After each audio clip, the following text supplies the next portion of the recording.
Shalom, salam sejahtera untuk kita semuanya. Bersama Allah di waktu fajar. Renungan pagi kita hari ini, Minggu 7 Agustus 2022, dengan judul Hidupku Dilalui dengan Kesedihan. Ayat inti terdapat di dalam Mazmur 31 ayat yang ke-11. Sebab hidupku habis dalam duka, dan tahun-tahun umurku dalam keluh kesah. Kekuatanku merosot karena sengsaraku, dan tulang-tulangku menjadi lemah. Saudara-saudara yang kasih Tuhan, kembali pagi ini saya akan memberikan 3 poin penting untuk kita renungkan sebagai bahan renungan pagi kita. Poin yang pertama, simpati dan kasihnya tercurah bagi orang yang paling tidak berdaya, terikat dalam jerat musuh. Mari kita baca kutipan selengkapnya. Terdapat di dalam seri Membina Keluarga jilid 4 halaman 70. Yesus mengetahui keadaan setiap jiwa. Lebih besar kesalahan orang berdosa itu, lebih banyak dia membutuhkan juru selamat. Hatinya yang penuh kasih ilahi dan rasa simpati itu dicurahkan paling banyak bagi orang yang paling tidak berdaya, terikat dalam jerat musuh. Dengan darahnya sendiri, ia telah menandatangani berkas-berkas persamaan hak dari kaum itu. Saudara, ini membuktikan bahwa memang Yesus sangat menaruh perhatian kepada orang-orang yang terbeban berat, yang dalam kesulitan. Bahkan dikatakan di sana, hatinya terikat kepada orang-orang yang memerlukan pertolongan. Dan itu artinya kita mempunyai pengharapan bila kita menyerahkan semua beban kita kepada Yesus. Poin yang kedua, pikiran yang paling merisaukan jiwa ialah rasa takut bahwa dosanya telah memisahkan dia dari Allah, bahwa surga telah meninggalkan dia. Mari kita baca kutipan selengkapnya.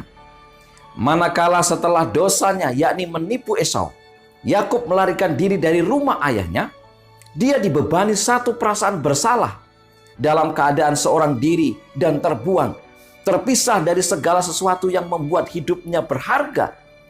Pikiran yang paling merisaukan jiwanya ialah rasa takut bahwa dosanya telah memisahkan dia dari Allah, bahwa surga telah meninggalkan dia. Saudara-saudara yang kasih Tuhan, benar bahwa dampak daripada dosa yang kita lakukan adalah keterasingan, adalah ketakutan. Demikian juga yang terjadi kepada Adam dan Hawa di Taman Eden. Ketika mereka jatuh dalam dosa, apa yang terjadi? Mereka bersembunyi, mereka takut. Bahkan lebih buruk daripada itu, kutipan ini menyatakan, akibat dosa yang dilakukan oleh manusia, terjadi pemisahan dan terjadi gap, jarak yang begitu jauh antara Allah dan manusia. Poin yang nomor 3, jalan pemulihan bagi hubungan yang rusak akibat dosa antara Allah dan manusia adalah Yesus Kristus. Demikianlah dinyatakan kepada Yakub pemenuhan kebutuhan dan kerinduan jiwanya, kerinduan terhadap seorang juru selamat. Dengan perasaan gembira dan syukur, dia telah memandang satu jalan yang mana dia sebagai seorang berdosa dapat dipulihkan hubungannya dengan Allah. Jenjang tangga yang ajaib itu yang dilihat dalam mimpinya menggambarkan Yesus, satu-satunya jalan penghubung antara Allah dan manusia.